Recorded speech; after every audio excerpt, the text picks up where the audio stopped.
My son left me in a cheap nursing home so he could fly to Hawaii with his in-laws, using $40,000 he stole from my accounts to impress them with gifts I paid for. I'm Carolyn Fisher, 77 years old, 41 years as a financial director for a textile manufacturing company before I retired in 2013. I raised Marcus alone after his father left when the boy was 9, put him through college, helped him buy his first car, his first suit for job interviews, co-signed his first apartment lease. For 38 years, I lived in the same house in Spokane, paid off, comfortable, mine. I thought I knew my son. I thought wrong. This is the story of how Marcus dumped me in a facility that smelled like industrial disinfectant and broken promises, then posted vacation photos from a 5-star Maui resort while I shared a room with an 84-year-old woman who screamed through the night. How he used an old power of attorney to drain my accounts. How he bought his father-in-law a Rolex and his mother-in-law a Chanel bag, all to pretend he was something he wasn't. And this is the story of how I made sure he lost everything he tried to steal. If you want to hear how a 77-year-old woman who spent 4 decades managing corporate budgets exposed her own son's betrayal, subscribe to this channel and stay with me. Marcus married Brittany 4 years ago. She came from money, the kind of money that lives in Bellevue, owns vacation homes, and drives cars that cost more than some people's houses. Her father owned a luxury car dealership. Her mother had never worked a day in her life and considered that a point of pride. They had a place in Maui where they spent 3 weeks every winter. Marcus made $80,000 a year as a sales manager. Respectable, comfortable, but next to Brittany's family, he felt small. I could see it every time we had dinner together. The way he'd mention his investment portfolio that I knew was modest. The way he'd casually drop hints about upcoming opportunities that never materialized. I understood the insecurity. I'd spent decades in boardrooms where men assumed I didn't belong. But I'd learned that pretending to be something you're not always costs more than it's worth. Marcus never learned that lesson. In January, he drove 3 hours from Seattle to visit me in Spokane. That alone should have been my first warning. Marcus didn't make spontaneous visits. Every trip was scheduled, usually around holidays when Brittany expected family appearances. He sat in my kitchen, the same kitchen where I'd helped him with math homework 30 years ago, and told me about a special trip. 2 weeks in Maui with Brittany and her parents. The in-laws were paying for the resort, but Marcus needed to cover his share. $15,000. He didn't have it. My son, 39 years old, asking his 77-year-old mother for money to go on vacation with his wife's wealthy parents. I had $320,000 in investments and a house that was paid off. $15,000 was manageable, and he was my only child, so I said yes. But then came the second request, the one wrapped in concern that felt rehearsed. He told me I was getting older, that the house was too big, that accidents happen, and he'd worry about me while he was in Hawaii. He suggested I try a supportive living community for 2 weeks, just while he was gone. Temporary. I told him I was perfectly fine alone. I'd lived alone for 12 years since my second husband passed. I managed my own finances, drove my own car, maintained my own home. Marcus smiled that patient smile people use on the elderly when they think we're being stubborn about our own decline. He said it would give him peace of mind, that he'd found a nice place, assisted living, very comfortable, like a hotel with nurses. I should have recognized the manipulation. 41 years in corporate finance taught me to spot when someone's selling something they don't believe in themselves. But he was my son. On a Monday morning in early March, Marcus drove me to the Riverside Care Center in Tacoma. The moment we pulled into the parking lot, I knew he'd lied. This wasn't assisted living. It was a nursing home, the budget kind. The building was old, paint peeling near the gutters. The lobby smelled like disinfectant, trying to mask something worse. The furniture was institutional, the kind bought in bulk and bolted to the floor. My room was shared. My roommate was an 84-year-old woman named Gladys who had advanced dementia. She didn't know where she was or who I was. She screamed at night, calling for her mother who'd been dead for 40 years. Marcus left me there with a suitcase and a promise. Just temporary, Mom. 2 weeks. I'll be back before you know it. He flew to Maui that afternoon. I know because Brittany posted photos on Facebook. The resort suite with ocean views, cocktails by the infinity pool, dinner at a restaurant where the sunset painted everything gold. The caption on one photo made me set down my phone and stare at the water-stained ceiling of my shared room. Family perfection. Dream vacation. Family perfection. While his mother sat in a facility he hadn't even paid for, listening to a woman with dementia cry for help that would never come. On the 5th day, a young nurse named Sophie knocked on my door during my afternoon reading. She looked uncomfortable, the particular discomfort of someone about to deliver bad news they didn't cause, but have to explain anyway. There was a problem with payment, she said. Administration needed to speak with me. In the front office, the administrative manager was a middle-aged woman named Linda Torres.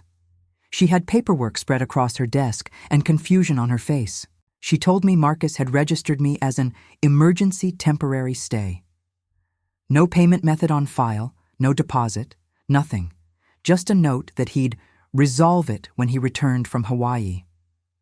The bill was already $6,000 at $1,200 per week. My brain, the same brain that managed multi-million-dollar budgets for 4 decades, processed what this meant instantly. He asked me for $15,000 for his trip. Then he dumped me here without paying a cent. I asked to use the office phone, called my bank, requested all recent transactions. The transfer I authorized was there. $15,000 to Marcus, January 28th. But there was another one, $25,000. Transferred using a power of attorney I'd given Marcus 2 years ago when I had cataract surgery and needed someone to handle bills while I recovered. I never revoked it. I never thought I'd need to. My son stole $25,000 from my account to add to the $15,000 I gave him voluntarily. $40,000 total, to fund a vacation and buy his way into his in-laws' approval. And he left me in a place that smelled like the end of dignity without paying a single dollar for my stay. I set down the phone and looked at Linda Torres, who was watching me with the expression of someone who understood that she was witnessing the moment a mother's heart broke into pieces that would never fit back together the same way. He never planned to come back for me, I said. Not really. Did he? She didn't answer. She didn't have to. I sat in that office for a long moment after I set down the phone. Linda Torres had the good grace to stay quiet while I processed what I'd just learned. $40,000. My son had taken $40,000 and left me in a facility that couldn't even afford to repaint its hallways. But here's what people don't understand about women who spent 4 decades in corporate finance. We don't collapse. We calculate. I asked Linda if I could use her phone again. She nodded, still watching me with that careful expression people use when they're not sure if the elderly woman in front of them is about to cry or make a scene. I did neither. I called Jeffrey Coleman. He'd been my attorney since 2005, handled my second husband's estate, my retirement planning, my will. Jeffrey was 71 himself, semi-retired, but he answered on the second ring like he always did. I told him everything. The $15,000 I'd willingly given, the $25,000 taken through the old power of attorney, the nursing home I was sitting in that my son hadn't paid for, the Facebook photos from Maui. Jeffrey was quiet for about 10 seconds. In 20 years, I'd never heard him speechless. Then he said he was coming, not sending an associate, coming himself. 20 minutes later, he walked into the Riverside Care Center in a suit that cost more than a month's stay in this place. Linda Torres looked up from her desk, and I watched her expression shift as she registered that the confused old woman abandoned by her son had just summoned a lawyer who drove a Mercedes. Jeffrey paid the outstanding bill with a personal check, $6,000. He told Linda it was reimbursable once we processed the case against Marcus, but he wasn't leaving me in this facility for another hour while we sorted out paperwork. In his car, driving toward a decent hotel in downtown Tacoma, Jeffrey laid out what we were dealing with: elder financial abuse, a specific crime in Washington state. Marcus had used a power of attorney for purposes beyond its original scope. That document was meant for medical billing emergencies during my surgery recovery, not for draining my investment accounts 2 years later. But that wasn't all. Jeffrey made calls over the next 2 days, to my bank, to a forensic accountant he knew, to the Washington State Adult Protective Services. The picture that emerged was worse than I'd imagined. The $25,000 Marcus stole didn't just go toward the vacation. Jeffrey traced the purchases through credit card statements that Marcus had foolishly linked to the account he'd drained. A Rolex watch, $11,000, purchased at a jeweler in Bellevue 3 days after the money left my account. A Chanel handbag, $6,000, bought at Nordstrom the same week. The watch was for Brittany's father. The bag was for her mother. My son stole from me to buy presents for his in-laws, to make them think he was successful, to purchase their approval with money he took from the mother he'd abandoned in a budget nursing home. I sat in the hotel room Jeffrey had booked for me, clean sheets, no roommate screaming in the night, and I looked at the printouts of transactions. The numbers blurred for a moment, and I thought maybe I was finally going to cry. But the tears didn't come. Instead, I felt something else settle into my chest.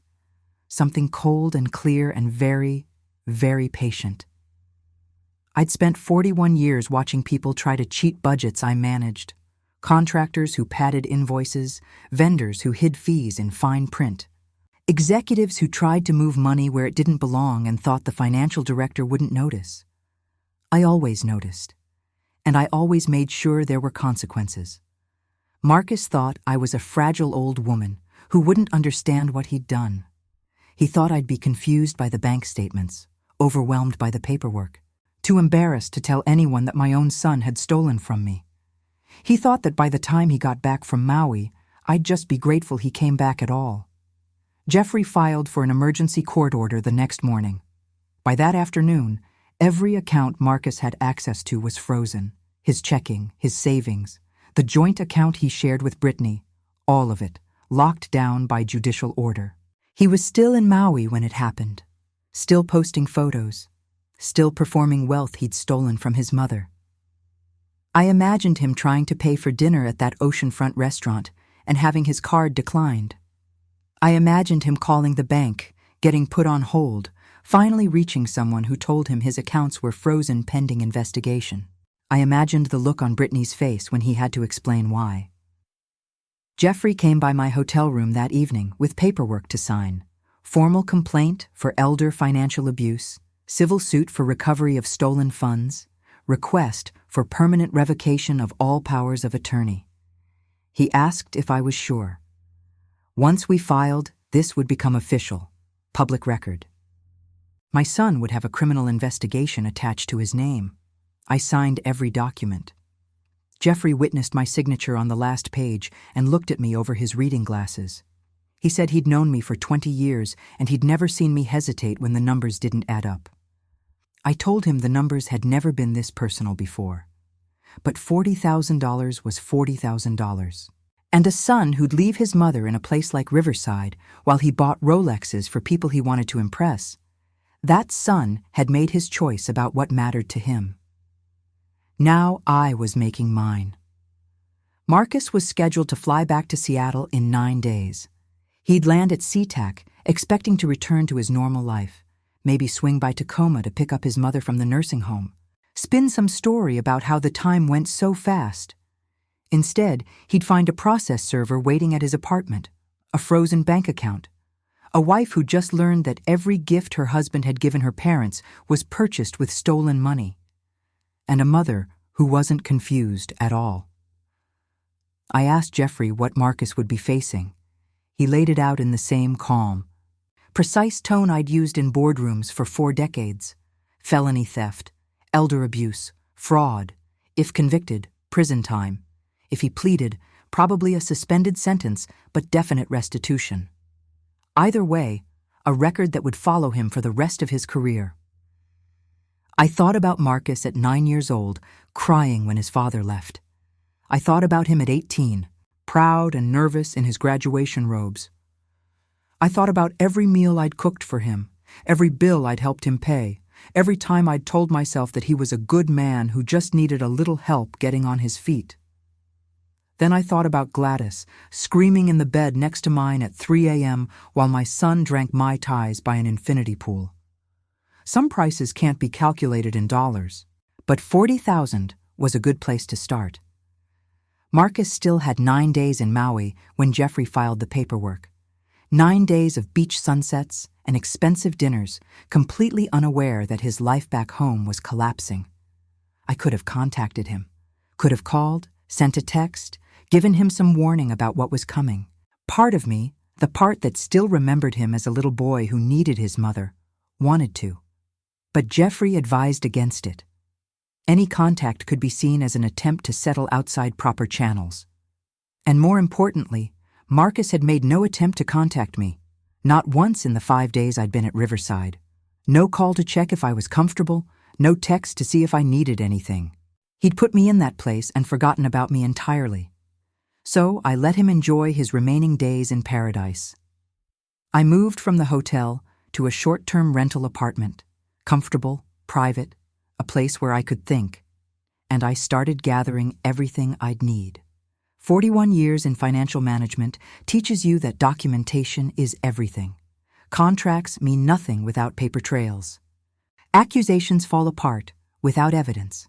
I'd watched enough legal disputes in the corporate world to know that the person with the better records usually wins.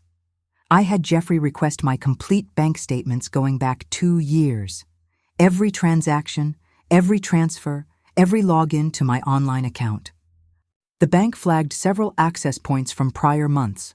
Someone had logged in from an IP address in Seattle, Marcus's address.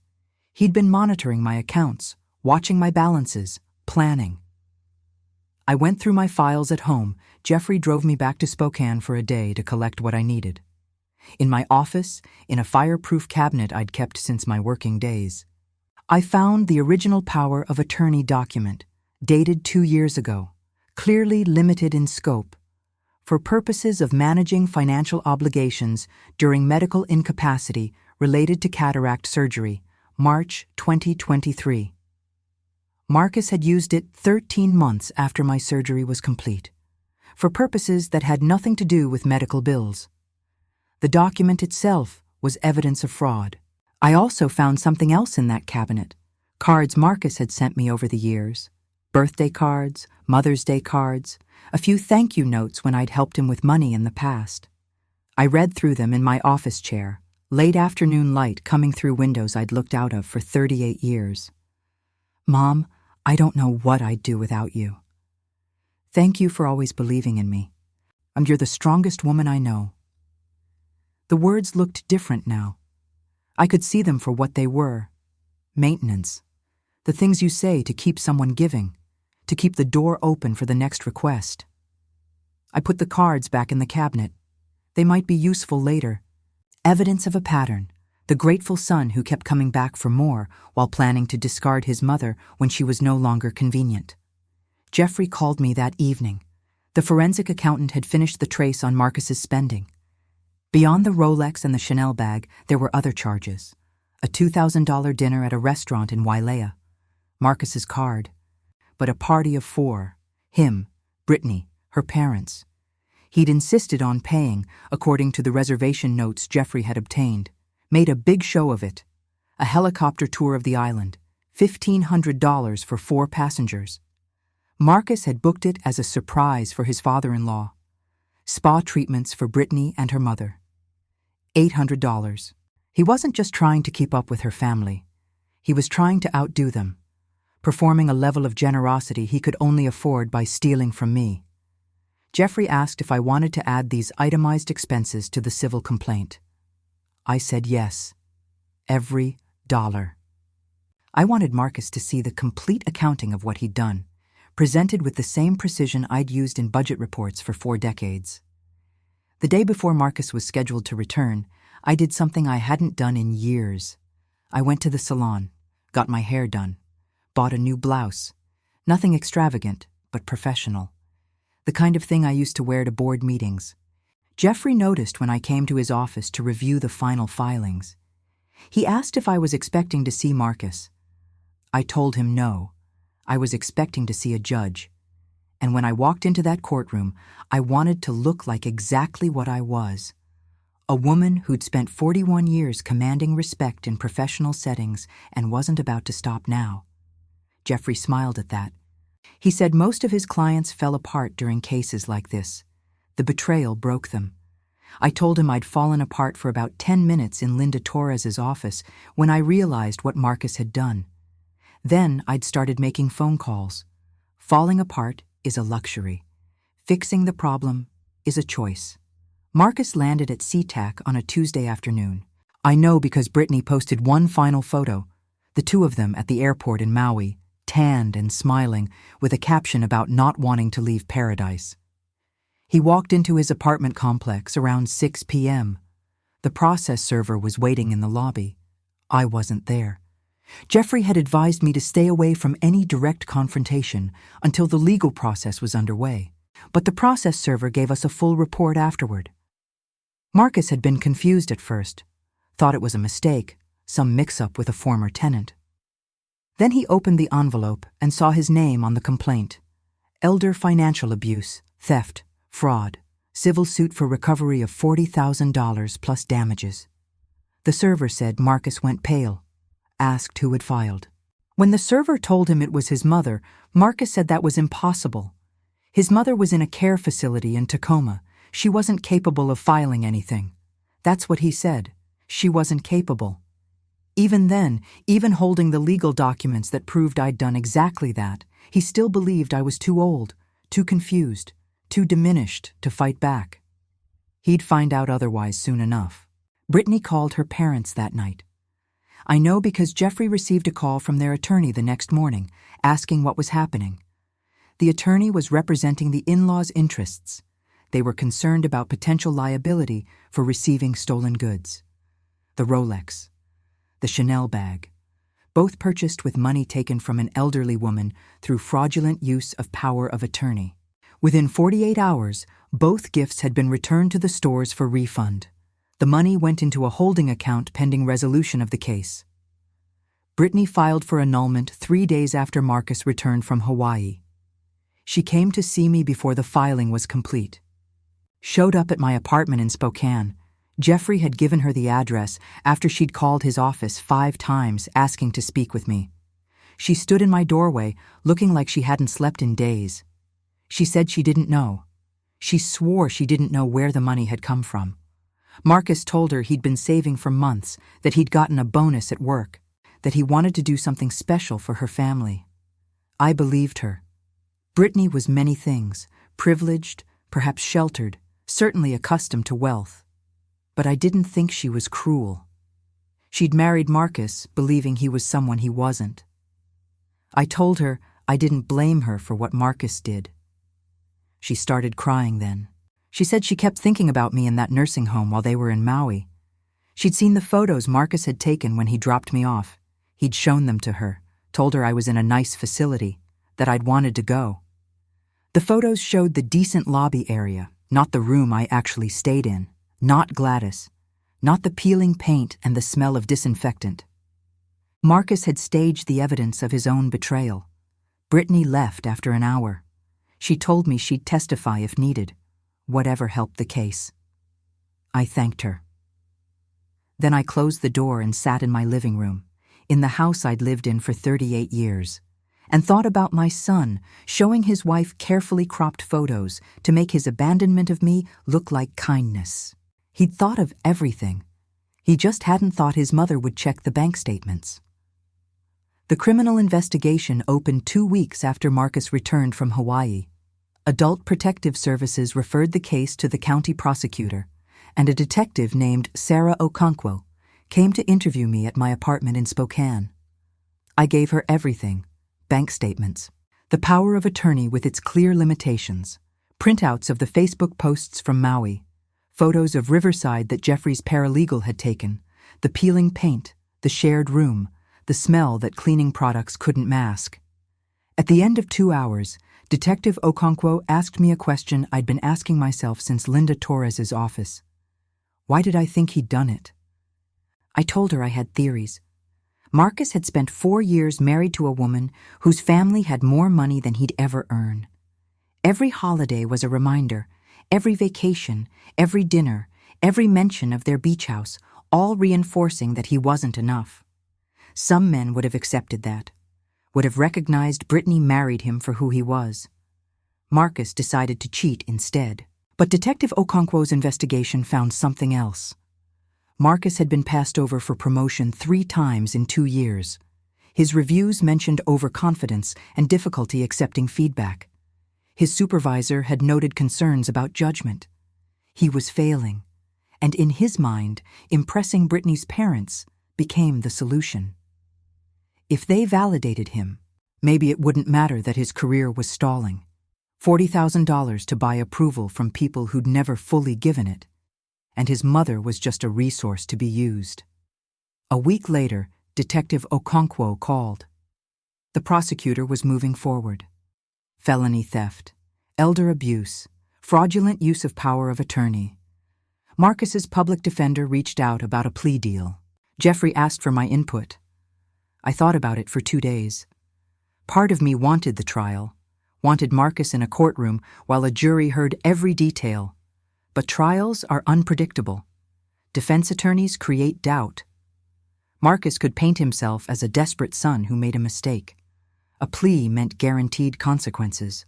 I told Jeffrey to accept, but only with full restitution of $40,000, plus $20,000 in damages, and jail time on the record. Jeffrey asked if I really wanted my son to have a felony conviction. I told him my son should have considered that before he stole from me. The final deal: guilty pleas to theft and elder abuse. 2 years, 18 months suspended. 6 months jail time with work release eligibility. Full restitution plus damages. Permanent restraining order. Court was set for September. In those months, I started rebuilding. Jeffrey revoked every old document, established new powers of attorney with safeguards, created a trust to protect my assets. I also started talking to others. Linda Torres from Riverside called to check on me.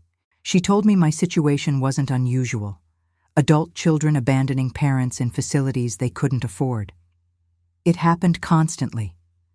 She connected me with Adult Protective Services. A social worker invited me to speak at a community event about elder financial abuse. I almost refused.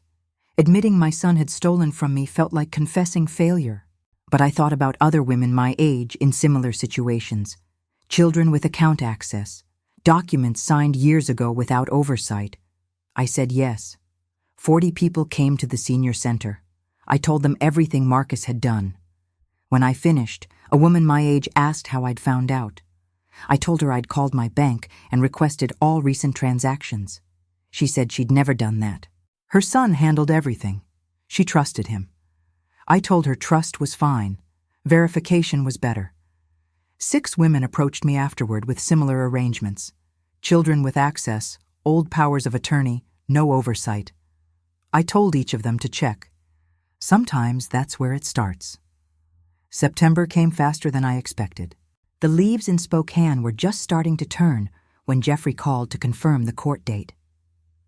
Marcus would enter his plea on September 15th, Judge Patricia Patterson presiding. I spent the week before preparing. Not emotionally, I'd done that work over the past 6 months, but practically. I wanted to be ready to deliver a victim impact statement if the judge allowed it. I wanted Marcus to hear, in my own words, what he'd done. Jeffrey advised me to keep it brief. Judges appreciate concision. They've heard every version of family betrayal.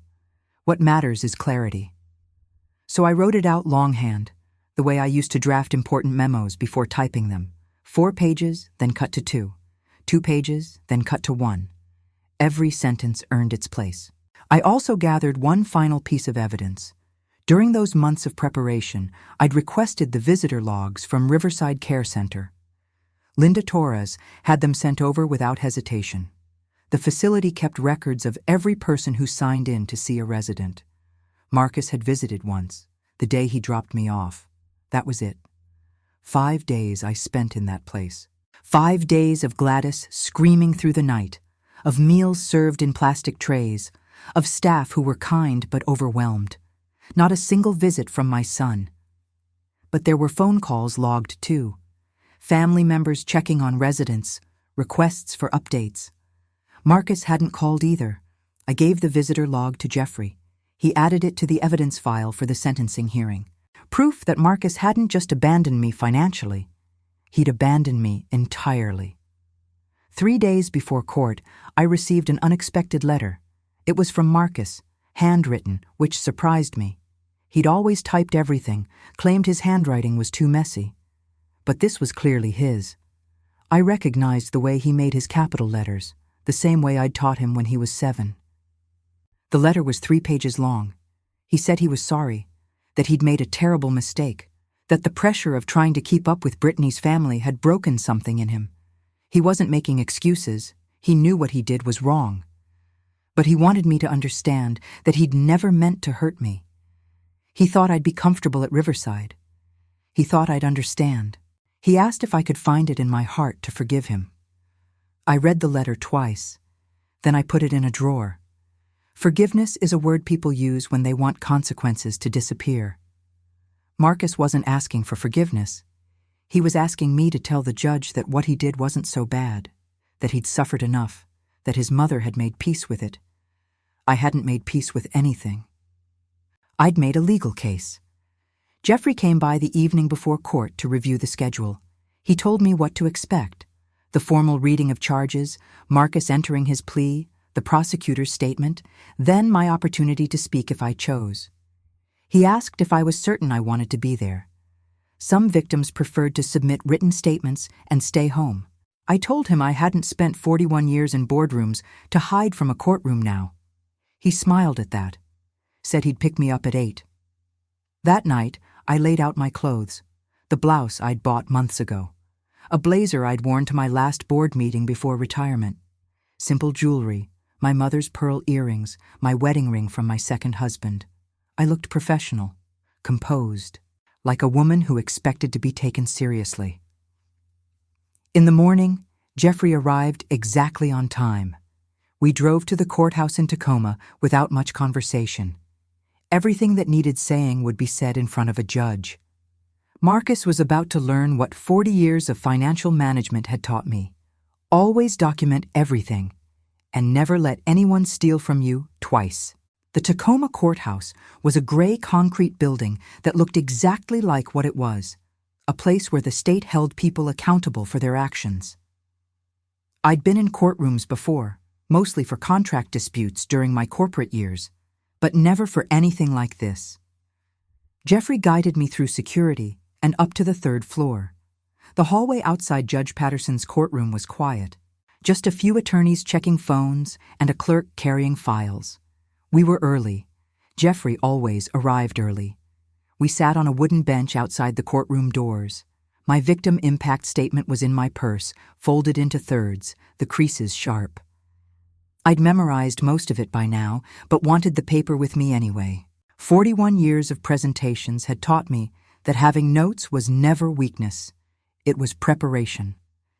At 8:45, the courtroom doors opened and people began filing in. The prosecutor, a woman in her 40s named Catherine Webb, nodded to Jeffrey as she passed. She'd been professional throughout the process, thorough without being performative. I appreciated that. Then Marcus arrived. I hadn't seen him since the day he dropped me at Riverside. 6 months. He'd lost weight, and his tan from Maui was long gone. He wore a suit I didn't recognize, probably borrowed, since his accounts were still frozen. His public defender walked beside him, a young man with a folder thick enough to suggest he'd done his homework. Marcus saw me as he entered the courtroom. He stopped for just a moment, and something crossed his face. Surprise, maybe, or discomfort. Perhaps he'd expected me to submit a written statement and stay home. Perhaps he'd thought the old woman he'd abandoned would be too fragile to show up. I met his eyes, didn't smile, didn't frown, just looked at him the way I'd looked at vendors who tried to slip hidden fees past my department. He looked away first. Jeffrey and I took seats in the gallery behind the prosecutor's table.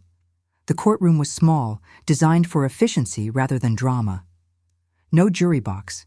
This was a plea hearing, not a trial. Just the judge's bench, the attorney's tables, and a few rows for observers. Brittany wasn't there. I'd wondered if she might come, but her absence made sense. The annulment had been finalized a month ago. She'd already given her statement to Detective Okonkwo. There was nothing left for her here except memories of a marriage built on lies. But someone else was there. In the back row, an older woman sat alone. Mid-70s, well-dressed, with the careful posture of someone who'd spent a lifetime being watched. She looked familiar, but I couldn't place her. Then I realized. Brittany's mother. She'd come to see the man who'd bought her a Chanel bag with money stolen from his own mother. I wondered what she was feeling. Guilt, maybe. Embarrassment. The social mortification of having accepted a gift that turned out to be purchased with fraud. Or perhaps she just wanted to see how it ended. This man who'd tried so hard to impress her family and failed so completely. I didn't acknowledge her. This wasn't about her.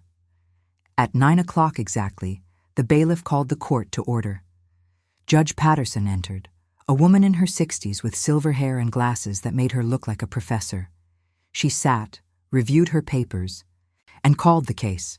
The prosecutor went first. Catherine Webb laid out the facts in measured tones. The $15,000 I'd willingly given. The $25,000 taken through fraudulent use of power of attorney.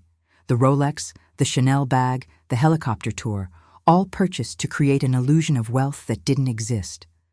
The nursing home where Marcus had left me without paying, without visiting, without calling. She submitted the visitor logs from Riverside as evidence, showed that Marcus had made no attempt to check on my welfare during the 5 days I was there. Then she mentioned something I hadn't known. During the investigation, Marcus had told Detective Okonkwo that he'd planned to pay the nursing home bill when he returned from Hawaii. That it was just a timing issue, a cash flow problem, nothing sinister. But Catherine Webb had obtained his credit card statements from those 2 weeks in Maui. They showed the restaurant dinners, the helicopter tour, the spa treatments. Marcus had spent over $5,000 in discretionary purchases while his mother sat in a facility he hadn't paid for. Cash flow wasn't the problem. Priorities were. Judge Patterson listened without expression. When the prosecutor finished, she turned to Marcus's attorney. The public defender did what public defenders do. He acknowledged that his client had made serious mistakes. He spoke about the pressure Marcus had felt, the insecurity, the desperate desire to prove himself to his wife's family. He mentioned that Marcus had no prior criminal record, had been a productive member of society, had shown remorse. He asked the judge to consider a suspended sentence, community service, restitution, of course, but no jail time. I kept my face neutral. Jeffrey had warned me this would happen. Defense attorneys aren't paid to acknowledge the full weight of their clients' actions. They're paid to minimize. Then Judge Patterson looked at me. She asked if the victim wished to make a statement. I stood. My knees were steady. My hands weren't shaking. I walked to the front of the courtroom, unfolded my paper, and faced the woman who would decide my son's fate. Then I began to speak. I looked at Judge Patterson and began with the facts, not emotions, not accusations, facts. I told her I was 77 years old, that I'd spent 41 years as a financial director managing budgets worth millions of dollars, that I'd raised Marcus alone after his father left when the boy was 9, that I'd helped him through college, through his first apartment, through every financial difficulty he'd ever faced. I told her about the day Marcus came to my house in Spokane and asked for $15,000, how he'd framed it as a loan, though we both knew he'd never pay it back, how I'd said yes because he was my son, and that's what mothers do. Then I told her about Riverside Care Center. I described the smell of the hallway, the shared room, Gladys and her screaming at 3 a.m, the peeling paint and the plastic meal trays, and the staff who were doing their best with too few resources. I told her that Marcus had promised me it would be like a hotel with nurses, that he'd said it was just for 2 weeks, that he'd looked me in the eye and told me he'd worry about me while he was gone. Then he'd left me there without paying a cent and flown to Maui that same afternoon. I told Judge Patterson about the Facebook photos, the infinity pool, the oceanfront dinners, the caption about family perfection while I shared a room with a woman who didn't know her own name. I told her about calling the bank, about discovering the $25,000 transfer I'd never authorized, about learning that my son had used a power of attorney meant for medical emergencies to drain my account and buy gifts for people he wanted to impress. My voice stayed steady. I'd practiced this. 41 years of board presentations had taught me how to deliver difficult information without breaking down. But then I departed from my prepared statement. I looked at Marcus. He was staring at the table in front of him, not meeting my eyes. I told Judge Patterson that the money wasn't the worst part. $40,000 was significant, but I would recover it. I had resources. I had a good attorney. I would be fine. The worst part was the visitor log. 5 days I'd spent in that facility. 5 days of wondering if I'd made a mistake trusting my son. 5 days of waiting for him to call, to check in, to show some sign that he remembered I existed. He never did, not once. He was too busy buying his father-in-law a Rolex and booking helicopter tours to call his mother and ask if she was comfortable. Too busy performing wealth he didn't have to find out if the place he'd left me was even livable. I told the judge that Marcus didn't steal from me because he needed the money. He stole because he thought I wouldn't notice. Because he looked at his 77-year-old mother and saw someone too old, too confused, too diminished to check her bank statements. He thought he could take what he wanted, and I'd never figure it out. He was wrong. I folded my paper and returned to my seat. Jeffrey put his hand on my arm briefly. The courtroom was silent. Judge Patterson looked at Marcus for a long moment. Then she spoke. She said she'd reviewed all the evidence, the bank statements, the visitor logs, the photos from Hawaii, the credit card charges showing $5,000 in discretionary spending while his mother sat in a facility he hadn't paid for. She said she'd also reviewed Marcus's letter to me, the one asking for forgiveness, the one claiming he'd never meant to hurt me. She said the evidence told a different story. Marcus hadn't made a mistake. He'd made a plan. He'd identified his mother's vulnerability, her trust in him, her willingness to help, her age. He'd exploited a legal document meant for emergencies. He'd chosen a facility far enough from his home that he wouldn't have to visit. He'd left no payment information because he had no intention of paying. This wasn't desperation. It was calculation. Judge Patterson looked at Marcus directly. She told him that elder abuse was one of the most underreported crimes in America because victims were often too ashamed or too dependent on their abusers to come forward. She told him his mother had done something difficult and necessary by pursuing this case. Then she delivered the sentence. 2 years in prison, 18 months suspended, 6 months served, eligible for work release after 60 days, full restitution of $40,000 plus $20,000 in damages to be paid in monthly installments. 5 years of probation upon release, permanent restraining order, no contact with me, direct or indirect, for the rest of his life. Marcus's attorney started to object to something about the restitution timeline. Judge Patterson cut him off. She said Marcus had shown no hesitation in stealing from his mother. He could show equal commitment in paying her back. The bailiff came forward. Marcus stood. For just a moment he looked at me. I don't know what he expected to see. Tears, maybe. Regret. Some sign that his mother's heart was breaking. I looked back at him with the same expression I'd used in boardrooms for 4 decades when someone tried to slip something past me. Then they led him away. Marcus began serving his sentence in October. The work release program allowed him to leave the facility during the day for his job at a warehouse distribution center. A significant step down from sales manager, but it was the only employment he could find with a felony conviction on his record. The first restitution payment arrived in November, $800. Jeffrey deposited it into a dedicated account he'd set up to track the repayments. At that rate, it would take Marcus over 6 years to pay back the full $60,000 in restitution and damages. 6 years of monthly reminders of what he'd done. Brittany reached out to me once after the sentencing. A handwritten note, not a text or email. She apologized again for not seeing who Marcus really was. She told me she'd returned to her parents' house in Bellevue and was thinking about going back to school.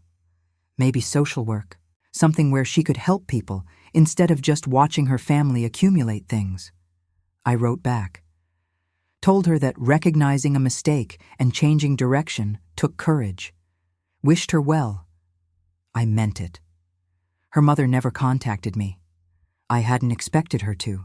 Some people can't acknowledge their role in a situation, even a small one. She'd accepted that Chanel bag without asking how a sales manager could afford it. Maybe she hadn't wanted to know. The holidays that year were quiet. First Christmas in 39 years without Marcus. I'd always hosted, cooked the turkey, set the table with my mother's china, made the pie from scratch the way my grandmother taught me. This year, I accepted an invitation from my neighbor Dorothy and her husband. We ate ham instead of turkey and watched old movies afterward. It was different, but it was peaceful. In January, I started volunteering regularly with Adult Protective Services. Once a month, I spoke at senior centers and community organizations about financial safety, how to review bank statements, how to limit powers of attorney, how to recognize when someone, even family, was taking advantage. The questions were always the same. How do I protect myself without offending my children? What if they need access for emergencies? How do I know if I'm being paranoid or if something is really wrong? I told them what Jeffrey had told me. Trust but verify. Set up alerts for large transactions. Require 2 signatures for major withdrawals. Review statements monthly, not yearly. And if something feels wrong, it probably is. In March, I took a trip. Not Hawaii. I had no interest in Maui anymore. Instead, I went to Portugal, Lisbon and Porto. 2 weeks of cobblestone streets and seafood and tiles painted in blue and white patterns that had survived centuries. I'd always wanted to go, kept putting it off for someday. Someday had arrived. I traveled alone, which some people found concerning. 77 years old, by herself in a foreign country. But I'd navigated corporate politics for 4 decades. I could handle a Portuguese train schedule. The trip cost about $4,000, less than Marcus had spent on spa treatments and helicopter tours in Maui. I thought about that while I sat in a cafe in Lisbon, drinking coffee and watching the light move across the river. He'd stolen $40,000 trying to buy approval from people who would never fully accept him. I'd spent a fraction of that on an experience I'd remember for the rest of my life. Some lessons are expensive, some are worth every cent. When I returned to Spokane, there was a letter waiting, from Marcus, sent from the work release facility. I didn't open it. Jeffrey had explained that the restraining order prohibited direct contact, but letters sent through the mail existed in a gray area, technically a violation, but rarely prosecuted unless they contained threats. Marcus wasn't threatening me. He was probably apologizing again, asking for forgiveness again, trying to explain himself again. I didn't need his explanations. I put the letter in a drawer with the first one. Maybe someday I'd read them. Maybe I'd throw them away unopened. I hadn't decided yet. What I had decided was this. I would not spend my remaining years waiting for my son to become the person I'd hoped he would be. I'd done that for 39 years. I was finished. The house in Spokane still felt right. 38 years of memories in those walls, most of them good, even now. I had Jeffrey review my estate plan one final time. Everything was in order. The trust would protect my assets. The new power of attorney had safeguards. When I died, the house and whatever remained would go to a scholarship fund for first-generation college students. Not to Marcus. He'd already taken his inheritance. Last month, I spoke at the largest event yet, a conference for elder law attorneys in Seattle. 200 people in the audience. I told them my story, start to finish. The nursing home, the stolen money, the trial, the aftermath. When I finished, A young attorney in the front row raised her hand.